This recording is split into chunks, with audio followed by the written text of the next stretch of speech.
بھینی سہانی صبحوں میں ٹھنڈک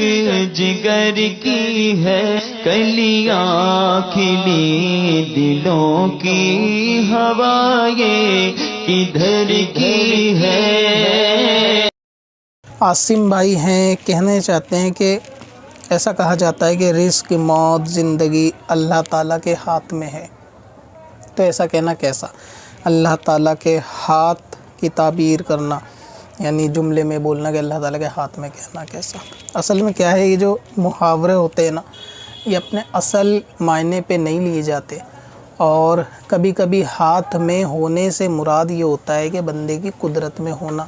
یا اس کے ماتحت ہونا، یا پھر اس کے احکام پر ڈیپینڈ ہونا، اس کو بھی ہاتھ میں ہونے سے تعبیر جو ہے نا کیا جاتا ہے۔ اور ہاتھ میں ہونے سے مراد یہ ہوتا ہے کہ پاور میں ہونا، یعنی طاقت میں یا قدرت میں ہونا۔ مثال کے طور پہ آپ نے سنا ہوگا، جیسے کبھی کوئی بڑے افسر سے کسی کا کوئی کام پڑتا ہے، تو اب وہ بدلے میں یہ کہتا ہے کہ یار یہ ہمارے ہاتھ میں نہیں ہے، یہ دوسرے افسر کے ہاتھ میں ہے، حالانکہ وہ اس کے ہاتھ میں نہیں ہوتا بلکہ حکم پہ ہوتا ہے۔ یعنی اگر کوئی ایسا کام ہے کہ جو کسی بڑے افسر کے کہنے سے حل ہو جائے گا، تو اس کا صرف کہنا بھر ہونا، یعنی اس کے کہنے سے ہونا،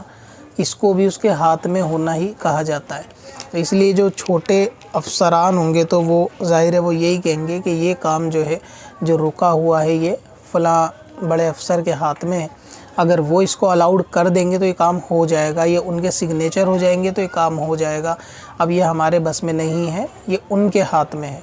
تو یہاں ہاتھ میں ہونے سے پاور کا ہونا مراد ہوتا ہے کہ فلاں شخص کی پاور ہے، حالانکہ اس کو ہاتھ سے کوئی تعلق ہی نہیں ہے اس معاملے میں۔ وہاں ہاتھ سے مراد صرف کہنے سے ہوتا ہے کہ یہ کام فلاں ادھیکاری کے ہاتھ میں ہے، مطلب ان کے کہنے پر ڈیپینڈ ہے کہ اگر وہ کہیں گے یا وہ سائن کریں گے یا وہ آگے پاس کر دیں گے تو یہ کام ہو جائے گا۔ تو یہاں پر ایک پاور کو شو کرنے کے لیے، اتھارٹی کو شو کرنے کے لیے ہاتھ میں ہے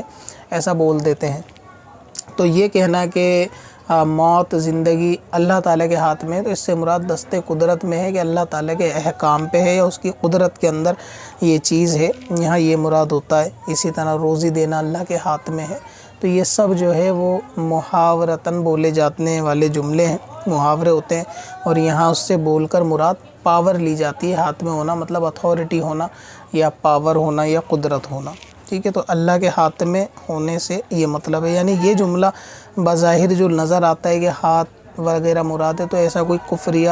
جملہ نہیں ہے۔ قدم پہ کہ ہر